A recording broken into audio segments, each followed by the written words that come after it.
बेटा आप लोगों को कंसेप्ट हमने लिखाया था वेक्टर अलजेब्रा एंड 3D में, कुछ कंसेप्ट्स और लिख लें, ज़रूरत पड़ती है यहाँ पर। जैसे ए बी वेक्टर तथा सी डी वेक्टर को हमें संरेख या समांतर दिखाना है, तो इसके लिए फार्मूला है कि ए बी वेक्टर बराबर lambda into C D vector, जहाँ लैम्डा अदिश है। या दूसरा तरीका है A B vector cross C D vector बराबर क्या दिखा दें आप, जीरो वेक्टर। ठीक, अगर ये संरेख हैं या समांतर हैं दोनों वेक्टर या दोनों सदिश, तो उनका क्रॉस जीरो वेक्टर आना चाहिए, या ये कह लें कि पहला वेक्टर बराबर लैम्डा इंटू दूसरा वेक्टर आ जाए। दोनों में जो आपको आसान लगे वो दिखा सकते हैं। इसके बाद अगली बहुत ही मेन कंसेप्ट है, अभी इससे रिलेटेड क्वेश्चन भी पिछले लेक्चर में आपने सीखा है कि अगर 3D में हमको ABC 3 पॉइंट्स दिए हैं, उनको संरेख दिखाना है, तो उसके लिए हमारे पास कितने मेथड्स हैं? उसके लिए 3 मेथड्स हैं बेटा। एक तो ए बी वेक्टर बराबर lambda into B C vector दिखा दें, जहाँ लैम्डा अदिश है।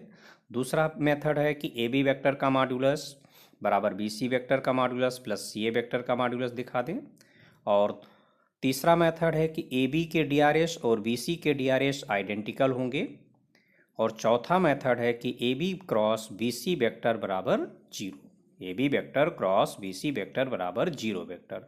तो इसमें सबसे आसान आपको ये मेथड पड़ेगा और इसके ये मेथड पड़ेगा। ठीक है, इन दोनों से, और कुछ बच्चों को यहाँ से भी आसान पड़ सकता है। इन तीनों में आपको जो मेथड आसान हो उसको अप्लाई करें, इसको मत लगाना, ये ज़्यादा लेंथी पड़ेगा। अगर 2D में, क्योंकि 2D भी हमारे सिलेबस में, अगर 2D में हमको ए बी सी, 2D मतलब एक्स कामा वाई टाइप के हैं, उसमें हमको ए बी सी को संरेख दिखाना है, तो त्रिभुज ए बी सी का क्षेत्रफल क्या होना चाहिए? जीरो आना चाहिए। ठीक है, ये पॉइंट्स नोट कर लेना, जहाँ कंसेप्ट स्टार्टिंग में नोट कराया था पहले वीडियो में, पहले लेक्चर में मैंने, उसी में इसको इंक्लूड कर लेना। इसी को और डिटेल में सीख सकते हैं कि 3 डायमेंशन में, यहाँ 3D हमने लिख दिया है कि 3D में हमें पॉइंट्स दिए हैं, 3 पॉइंट्स दिए रहेंगे बेटा, ए बी सी, ये 3 पॉइंट्स दिए हैं, इनको संरेख दिखाना है। तो दो मेथड जो मेनली हम यूज करते हैं, वो दोनों मेथड मैंने यहाँ पर आपको एक्सप्लेन करके लिख दिया है कि पॉइंट ए बी सी हो गए, इनके पोजीशन वेक्टर आप लिखेंगे, ए बी वेक्टर निकालेंगे, बी सी वेक्टर निकालेंगे। ठीक है, और A B vector cross B C vector निकालेंगे, जीरो वेक्टर आना चाहिए। ये तो पहला मेथड हो गया। ठीक, ये फर्स्ट मेथड हो गया आपका, ये हो गया फर्स्ट मेथड।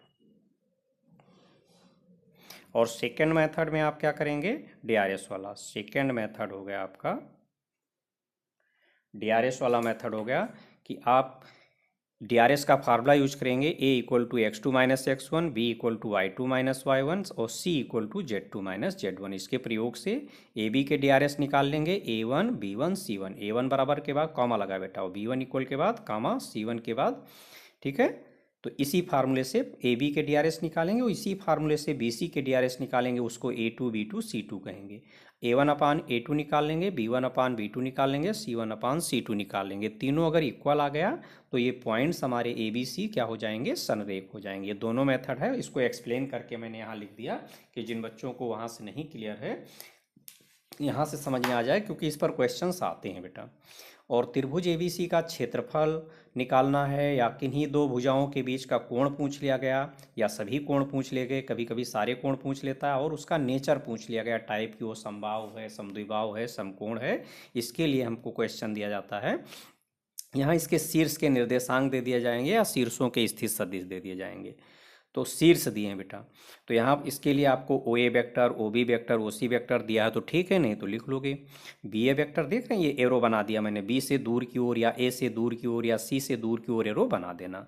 अब यहाँ बी ए वेक्टर हमने निकाल लिया, बी सी वेक्टर निकाल लिया। ठीक है, अब त्रिभुज ए बी सी के क्षेत्रफल का फार्मूला जानते हैं आप, पहली भुजा क्रॉस दूसरी भुजा बी ए क्रॉस बी सी।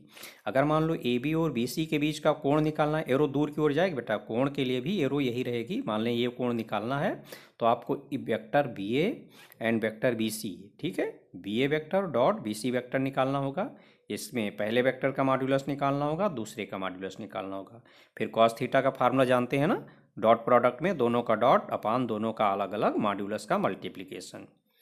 और अगर इसका नेचर चाहिए कि ये किस टाइप का है, तो आपको A B vector, B C vector, C A vector तीनों के मॉड्यूलस निकालने होंगे, उसके बाद अगर समबाहु है तो तीनों बराबर आना चाहिए, समद्विबाहु है तो कोई दो बराबर आना चाहिए, विषमबाहु है तो सब डिफरेंट आना चाहिए, और समकोण त्रिभुज दिखाना है तो कर्ण कर्ण यहाँ जो सबसे बड़ी भुजा आएगी वही कर्ण होगा। कर्ण का वर्ग बराबर लंब का वर्ग प्लस आधार का वर्ग, square of hypotenuse equal to square of perpendicular plus square of base. ठीक है, ये कंसेप्ट वाले में ही इसको इंक्लूड कर लेना।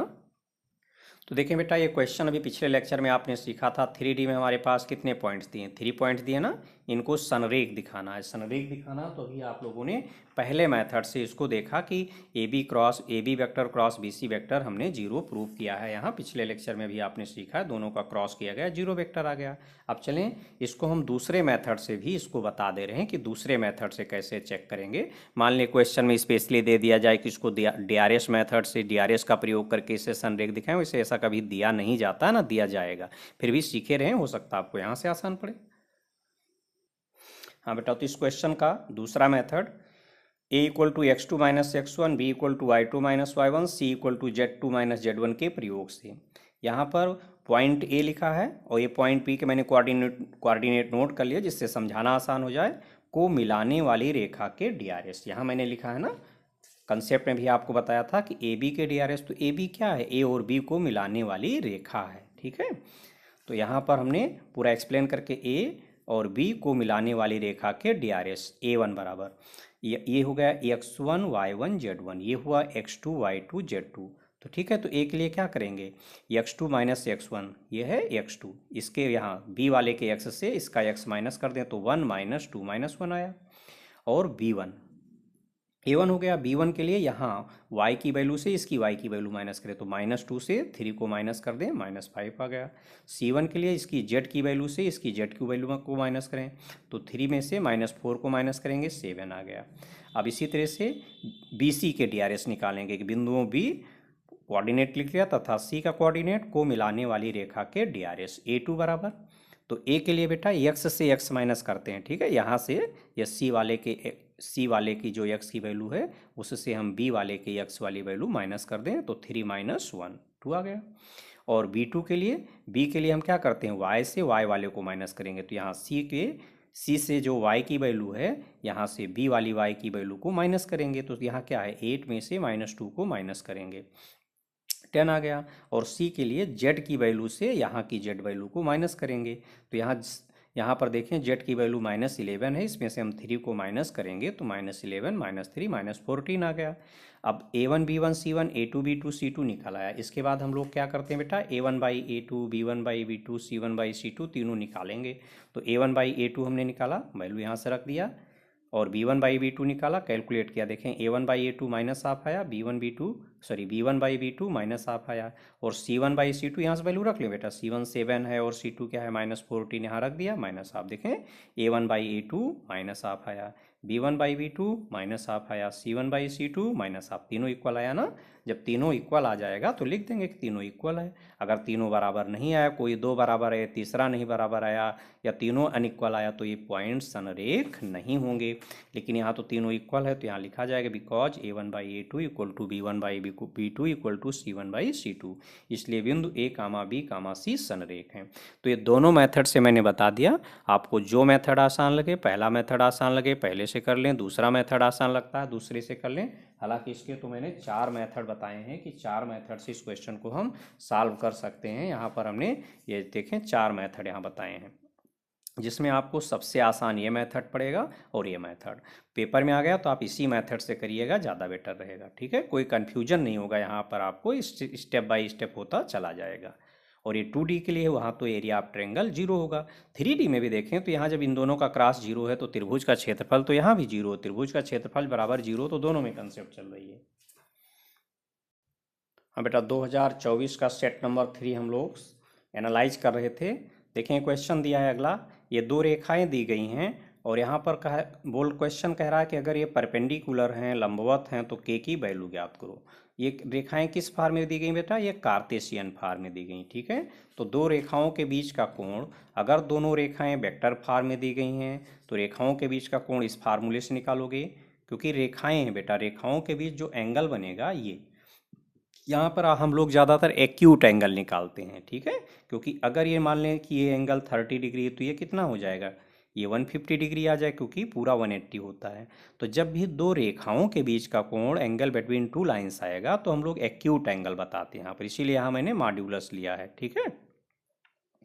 और अगर दोनों रेखाएं कार्टेशियन फॉर्म में हैं तो ये दोनों रेखाओं के बीच के कोण का फार्मूला हो गया। यहाँ भी हमने मॉड्यूलस लिया है क्योंकि हम एक्यूट एंगल बता रहे हैं, ठीक है। क्योंकि अगर 90 डिग्री से बड़ा एंगल होता तो कॉज की वैल्यू निगेटिव आती, दूसरे में चला जाएगा ना, दूसरे चतुर्थांश में कॉज निगेटिव होता है।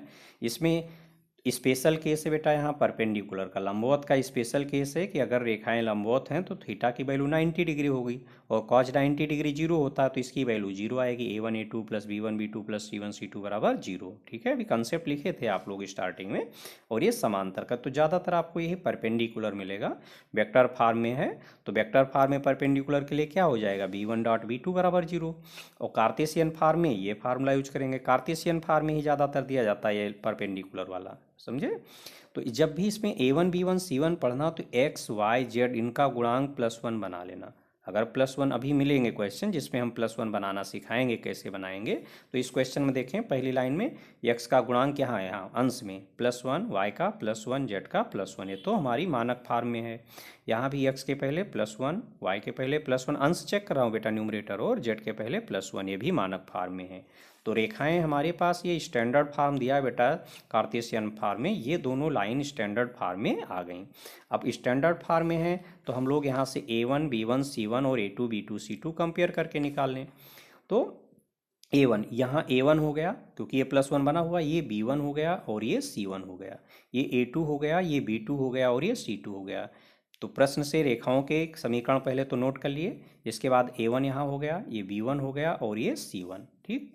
यहाँ a2, यहाँ b2 और यहाँ c2, ब्रैकेट में यहाँ लिखेंगे रेखाओं का जो ये समीकरण है मानक वाला फार्मूला, ये लिखा जाएगा कि यहाँ से तुलना की हो। अब होगे इसको हम याद नहीं कर पाएंगे, कोई दिक्कत नहीं, आप ऊपर x माइनस एक्स लिख देना, इतना तो लिख लोगे, x माइनस एक्स, यहाँ y माइनस वाई लिख देना, ऐसे x माइनस एक्स लिख लिया और यहाँ y माइनस वाई लिख दो और यहाँ z माइनस जेड, इतना तो लिख देंगे आप लोग। यहाँ 1 लिख दें, आप यहाँ 1 लिख दें, यहाँ 1 लिख दें और नीचे a b c लिख दें। इसके बाद यहाँ 1, यहाँ 1, यहाँ 1 लिख दें।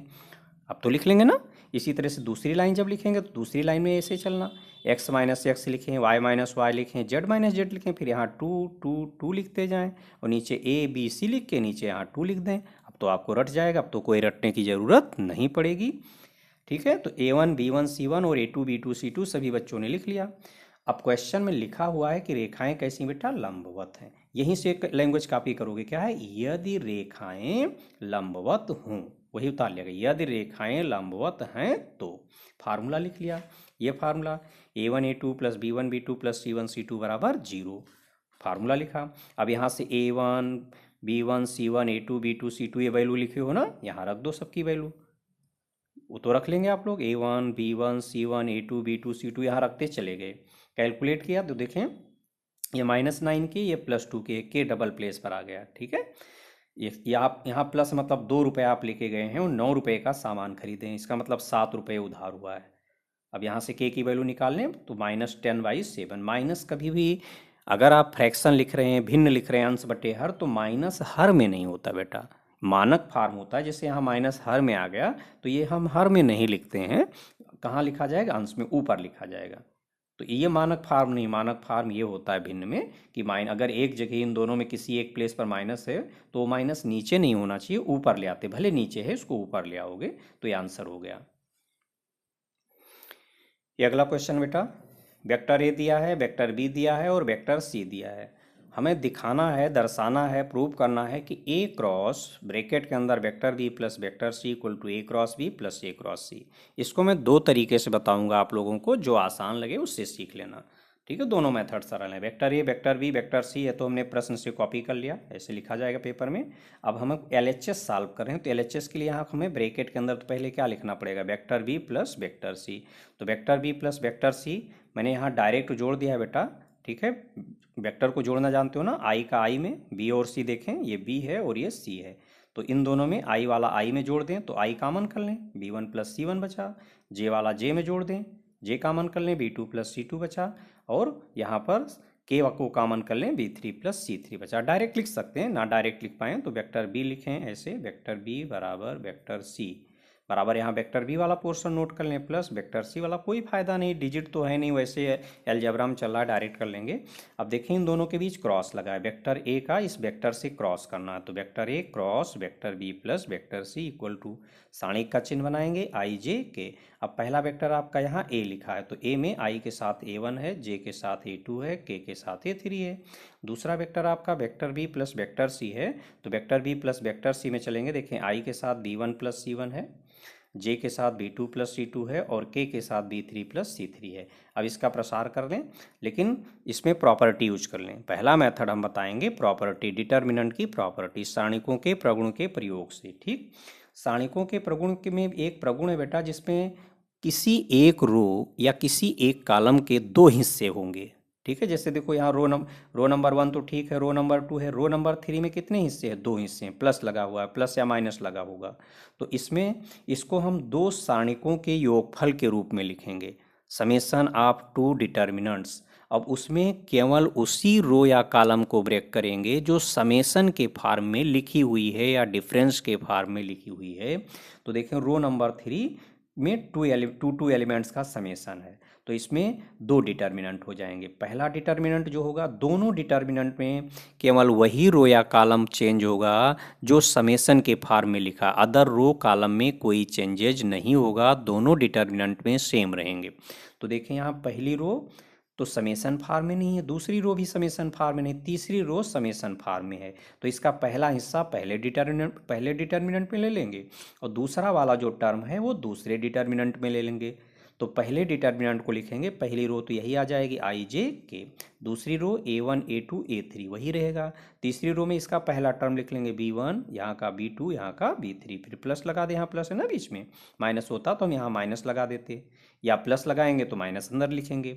अब दूसरी डिटर्मिनेंट में भी बेटा पहली रो तो यही आ जाएगी क्योंकि ये सिंगल फॉर्म में है, दूसरी रो भी यही आ जाएगी A1 A2 A3, और तीसरी रो में क्या आएगा, इसका सेकेंड टर्म लिख लेना C1 C2 C3। ये सारणिकों के प्रगुण के प्रयोग से लिखा गया है, प्रॉपर्टी होती है।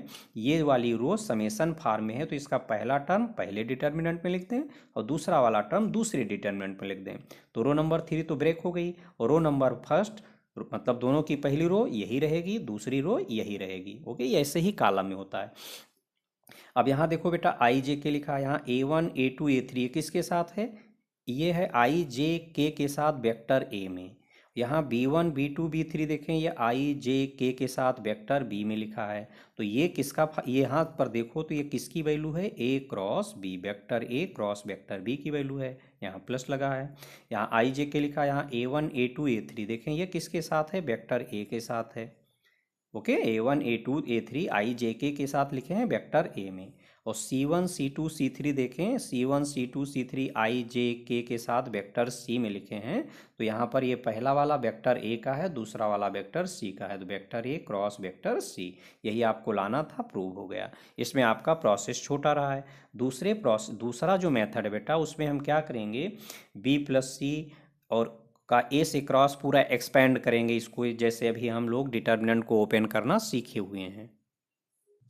ये इसका दूसरा मेथड हो गया। अभी आप लोगों ने vector B plus vector C निकाला था ना, और वेक्टर ए cross vector B plus vector C अभी लिखा था, पहले मेथड में ऐसे लिखा था, तो इसमें हम सीधे इसको एक्सपेंड कर देंगे, डायरेक्ट एक्सपेंशन कर दिया। यहाँ आई लिखेंगे, फिर इन दोनों का इंटू माइनस इन दोनों का इंटू, फिर माइनस जे लिखेंगे, इन दोनों का इंटू माइनस इन दोनों का इंटू, फिर प्लस के लिखेंगे, इन दोनों का इंटू माइनस इन दोनों का इंटू। ठीक, और RHS में हमारे पास क्या है बेटा, ए क्रॉस बी है और ए क्रॉस सी, तो ए क्रॉस बी हम यहाँ लिखेंगे, आई जे के आ गया, फिर वेक्टर ए में आई जे के गुणांक, वेक्टर बी में आई जे के गुणांक।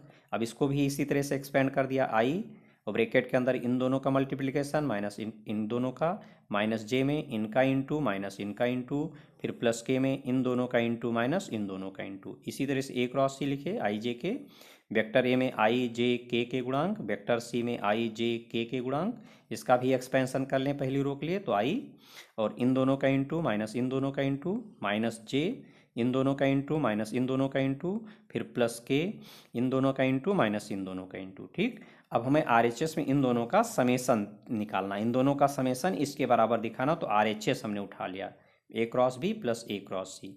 अब ए क्रॉस बी हमने यहाँ पर रख लिया, यहाँ से पूरा ए क्रॉस बी की प्लेस पर इतना पूरा नोट कर लिया ब्रैकेट के अंदर, प्लस ए क्रॉस सी ये पूरा ब्रैकेट के अंदर यहाँ लिख दिया। अब इसमें बेटा यहाँ देखेंगे आई यहाँ पर भी है, आई यहाँ पर भी है, ठीक है। आई वाले को एक साथ कर लेंगे, माइनस जे वाले को एक साथ कर लेंगे और के वाले को एक साथ कर लेंगे, उसको सिंप्लीफाई करेंगे, इसी से मैच हो जाएगा। देखिए बेटा हमने आई कॉमन कर लिया, दो जगह आई लिखा था ना, पूरे सभी टर्म अलग अलग लिख लिए हमने ब्रैकेट खोल के, माइनस जे कॉमन किया सभी टर्म लिख लिए, प्लस के कॉमन किया सभी टर्म लिख लिए। अब यहाँ आई कैप देखो, यहाँ A2 दो जगह लिखा, A2 यहाँ है और A2 यहाँ है, इन दोनों में A2 कॉमन कर लें तो अंदर बचेगा B3 प्लस C3, इन दोनों में माइनस A3 कॉमन हो रहा है, इन दोनों में माइनस A3 कॉमन कर लें, अंदर B2 प्लस C2 बचेगा। यहाँ देखें माइनस जे है यहाँ, अब देखें यहाँ A1 है और इन दोनों में A1 कॉमन कर लें, अंदर बचेगा B3 प्लस C3, माइनस इन दोनों में A3 कॉमन कर लें, अंदर बचेगा B1 प्लस C1। इसी तरह से के वाले में देखें, यहाँ इन दोनों में इसमें और इसमें A1 कॉमन कर लें, अंदर बचेगा B2 प्लस C2, और इन दोनों में माइनस A2 कॉमन कर लें, अंदर बचेगा B1 प्लस C1। अब ध्यान से देखो तो यही हमारा A cross vector B plus vector C समीकरण में एक में यही A cross B plus A cross vector B plus vector C की वैल्यू यही आई है। अगर समीकरण एक देखोगे, अभी मैं बैक करके दिखा रहा हूं आपको कि समीकरण एक में vector A cross vector B plus vector C की वैल्यू यही इतनी लिखी हुई है। ये देखें बेटा समीकरण एक को देख लें, यही वैल्यू अभी हमने बताया था आपको, यही चीज़ वहाँ हमको मिली हुई है जब मैंने RHS को सॉल्व किया तो पूरा यही लाइन आ गई है, ठीक है। इसीलिए उस स्टेप को हमने किसके बराबर लिख दिया, vector A cross vector B plus vector C के बराबर। और जानते हैं इसमें आपको पहला मेथड आसान पड़ेगा। ये बेटा 2024 का सेट नंबर 4 है, मॉड्यूलस ऑफ वेक्टर है, मॉड्यूलस ऑफ वेक्टर बी दिया, ए डॉट बी दिया है, ए और बी के बीच का कोण पूछा गया। तो ए और बी के बीच का अगर दो सदिशों के बीच का कोण अगर पूछा गया तब आप ये फार्मूला लगाएंगे, ठीक है। कॉस थीटा सीधा यहाँ निकलेंगे, उसमें यहाँ पर हम मॉड्यूलस नहीं यूज करेंगे। मॉड्यूलस कब यूज होता है, जब दो रेखाओं के बीच का कोण पूछा जाता है तब मैं यहाँ मॉड्यूलस लगाऊंगा, ओके। अगर दो रेखाओं के बीच का कोण होगा तब तो यहाँ मॉड्यूलस लगेगा बेटा, लेकिन दो वेक्टर के बीच का अगर कोण आपको निकालना है, वेक्टर ए और वेक्टर बी का, तब यहाँ पर मॉड्यूलस नहीं लगेगा, सीधे इसी से निकाल लेना। अब इस क्वेश्चन में देखेंगे फार्मूला आपके पास से नोट कर चुके हैं, ए डॉट बी की वैल्यू है, मॉड्यूलस ए है, मॉड्यूलस बी। अगर यहाँ से आप कॉस थीटा का फार्मूला निकालेंगे तो कॉस थीटा का फार्मूला क्या हो जाएगा, A dot B upon modulus A into modulus B, यही तो आएगा। वही कॉस थीटा की वैल्यू निकालोगे तो ये कहाँ जाएगी, ये इधर कहाँ लिखा है, अंश में लिखा है, दूसरी तरफ हर में चला जाएगा।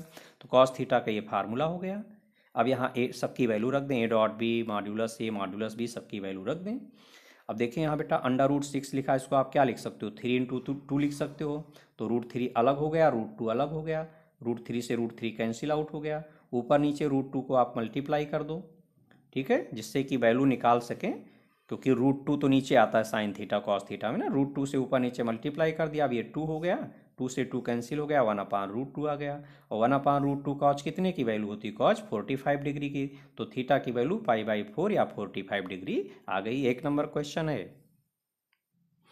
देखिए बेटा अगला क्वेश्चन है, यदि बिंदुओं ए बी सी डी के निर्देशांक 4 पॉइंट दिए हैं जिनके कोऑर्डिनेट आपको दे दिया है, रेखाओं ए बी और सी डी के बीच का कोण ज्ञात करना। दो रेखाओं के बीच का कोण ज्ञात करना बेटा, तो दो रेखाओं के बीच के कोण का फार्मूला भी आप लोगों ने सीखा है कि दो रेखाओं के बीच का कोण ज्ञात करना, तो ये फार्मूला हो गया, ठीक है। अगर वो रेखाएं वेक्टर फॉर्म में है तब तो आप यहाँ पर इसको अप्लाई कर लें, अगर वेक्टर फॉर्म में नहीं तो इसी फार्मूले से अप्लाई करेंगे। यहाँ A1 B1 C1 A2 B2 C2 DRS है, हमें सिर्फ DRS की ज़रूरत, पूरा लाइन लिखने की ज़रूरत नहीं है। अब DRS कैसे निकालते हैं, अभी इसके लिए आप लोगों ने फार्मूला सीखा है, ठीक है। ये DRS का फार्मूला बताया कि अगर हमें दो पॉइंट के कोऑर्डिनेट दे दिए जाएँ, मान लो A और B के हमें कोऑर्डिनेट मिल गए, AB का DRS चाहिए तो क्या होगा, A की वैल्यू क्या होती है x2 - x1, B की वैल्यू y2 - y1 और C की value z2 - z1। ABC line का DRS है, दो लाइन है तो पहले के लिए क्या यूज करोगे, A1 B1 C1, दूसरे के लिए A2 B2 C2। तो इसी फार्मूले की मदद से दोनों लाइन का DRS निकाल लो।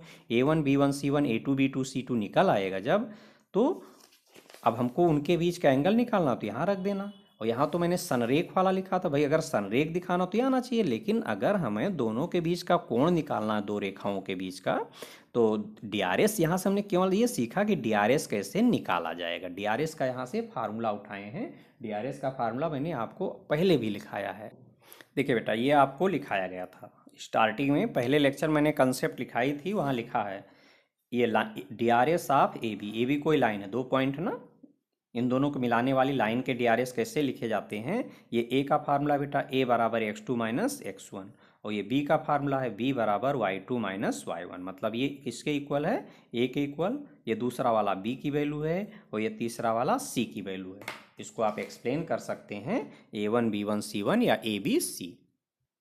तो अभी आप लोगों ने फार्मूला सीखा किसी लाइन के DRS। ए का फार्मूला क्या हुआ, x2 माइनस x1, बी का y2 माइनस y1, सी का z2 माइनस z1।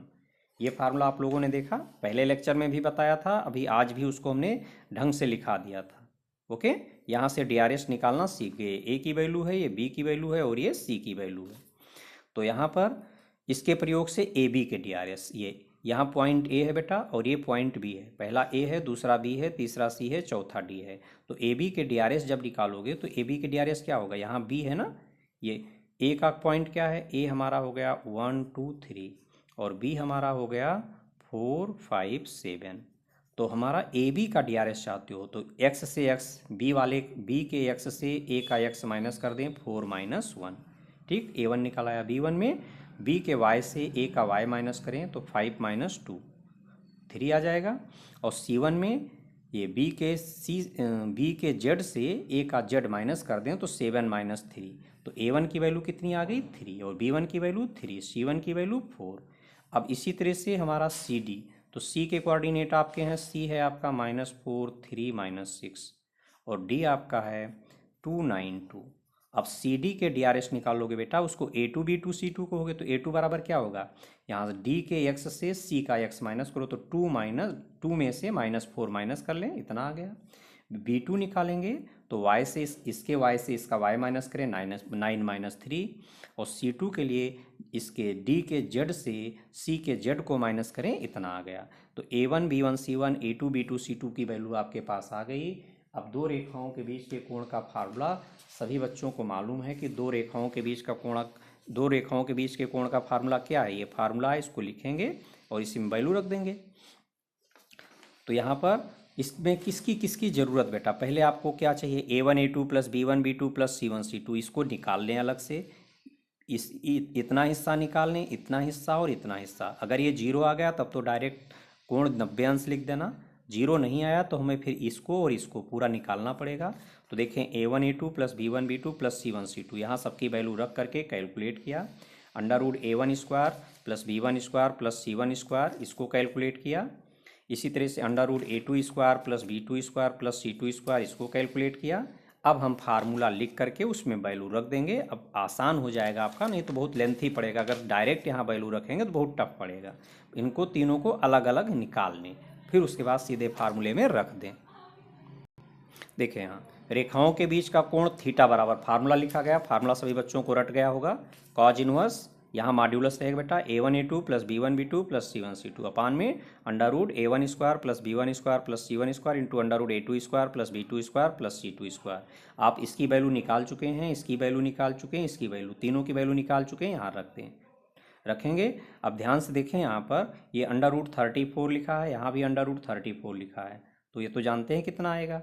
अब ये तो सब कैंसिल हो गया बेटा, यहाँ देखेंगे तो ऊपर भी 68 आ गया, नीचे भी 68 आ गया, कितना आ गया 1। कॉज इनवर्स 1 की वैल्यू क्या होती है, 0। कॉज इनवर्स 1 की वैल्यू क्या होती है, 0। इसका मतलब दोनों रेखाओं के बीच का कोण कितना होगा, 0 डिग्री या 180 डिग्री। मैंने बताया था कि अगर ये कोण 30 डिग्री आ गया तो इस कोण को हम कैसे बताते हैं, 180 डिग्री से इसको माइनस कर देंगे। तो यहाँ सॉल्व करने पर ये 0 डिग्री आया तो दूसरा कोण कितना आ जाएगा, 180 डिग्री से इसको माइनस कर दो तो 180 डिग्री आ जाएगा। दोनों एंगल बताते हैं। अब यहाँ पर इसका एक मेथड और सीख लें। DRS आपने कैलकुलेट कर लिया, यहाँ तक आपने कैलकुलेट कर लिया। उसके बाद यहाँ देखें बेटा A1 B1 C1 इतना आया, A2 B2 C2, यहाँ देखो इन तीनों में कुछ आपको कॉमन नज़र आ रहा है। क्या कॉमन नज़र आ रहा है, 2 कॉमन नज़र आ रहा है। अगर आप 2 कॉमन कर लोगे, 2 से भाग करोगे तो ये कितना आएगा, 3 आएगा, ये भी 3 आएगा, ये 4 आएगा।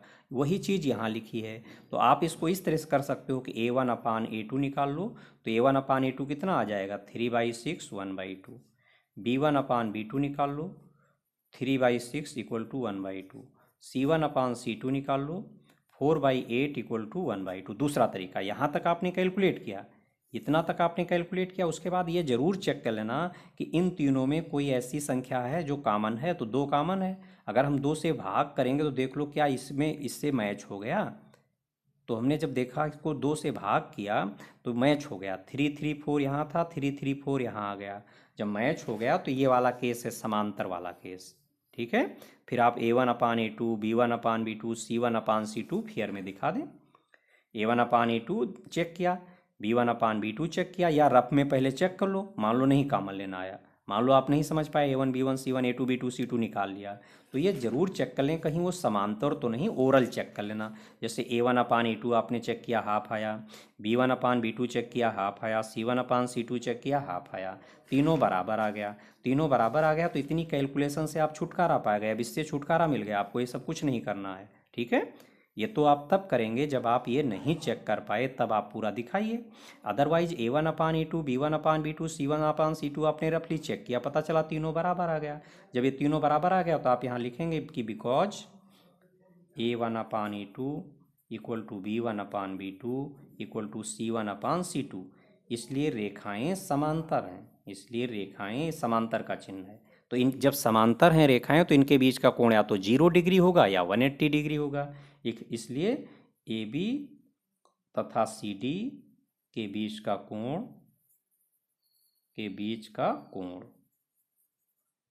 0 डिग्री या 180 डिग्री होगा। हो गया आपका, सॉल्व हो गया।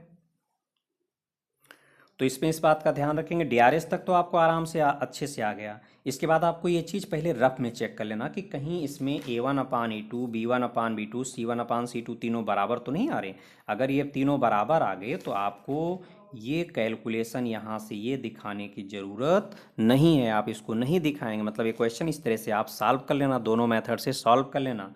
तो यहाँ लिख देना तीनों बराबर आ गए तो यहाँ लिखना because A1/A2 equal to B1/B2 equal to C1/C2, इसलिए रेखाएं क्या हैं, समांतर हैं। और समांतर रेखाओं के बीच का कोण कितना होता है बेटा, 0 डिग्री या 180 डिग्री। तो इसका आंसर हो जाएगा कि AB और CD के बीच का कोण कितना है, 0 डिग्री या 180 डिग्री। ये आपका एक पेज में सॉल्व हो जाएगा। और यहाँ आपको देख रहे हैं कैलकुलेशन बहुत ज़्यादा पड़ रही है, इसमें आपको समय भी ज़्यादा लगेगा। बस इतना ध्यान रखना कि हम रफ में ये जरूर चेक कर लें कि कहीं A1/A2 B1/B2 C1/C2 तीनों बराबर तो नहीं आ रहा है।